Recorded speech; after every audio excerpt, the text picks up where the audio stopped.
Bonjour à toutes et à tous, installez-vous confortablement. À la une de ce journal, Neymar envoie un message à l'OL, Leonardo sur Thiago Alcantara et Zlatan envoie Milan en Europa League. Neymar envoie un message à l'OL, unique buteur de la victoire en finale de Coupe de France, le Brésilien est le fer de lance du PSG cette saison. Auteur de 13 buts en 15 matchs de Ligue 1, l'ancien du Barça fait une saison pleine. Le joueur de 28 ans n'a jamais semblé aussi heureux et comblé à Paris, et de par son bonheur, Neymar a envie de tout rafler cette année. Nous avons 4 finales devant nous, nous avons remporté la Coupe de France et nous avons la finale de Coupe de la Ligue et les 3 matchs de Ligue des Champions. Chaque match est une finale, c'est comme ça qu'on le voit. Nous entrons sur le terrain pour gagner, a-t-il déclaré à Globo Esporte via son attaché de presse. À la veille de la finale de Coupe de la Ligue face à l'OL, Neymar n'a qu'une envie, entrer sur le terrain et vaincre l'ennemi lyonnais. Leonardo sur le dossier Thiago Alcantara, le Bayern l'a annoncé, l'Espagnol est sur le marché, et encore mieux, le club ne demande que 30 millions d'euros, une aubaine pour le directeur sportif du PSG, toujours à la recherche du milieu de terrain tant espéré.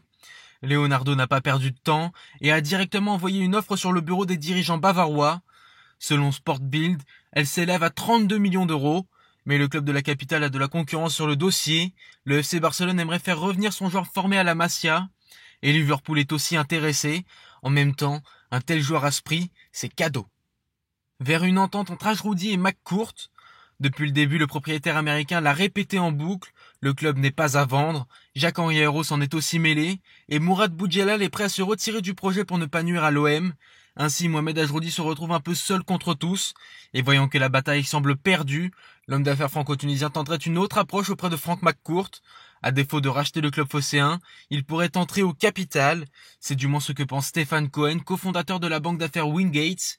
L'OM perd beaucoup d'argent, même s'ils en perdront moins cette saison avec la Ligue des Champions, donc il faut combler le trou chaque année. On pourrait comprendre que l'actionnaire Frank McCourt puisse envisager un partenariat capitalistique, en levant des fonds auprès d'investisseurs comme le consortium emmené par M. Ajroudi, a-t-il déclaré à Capital.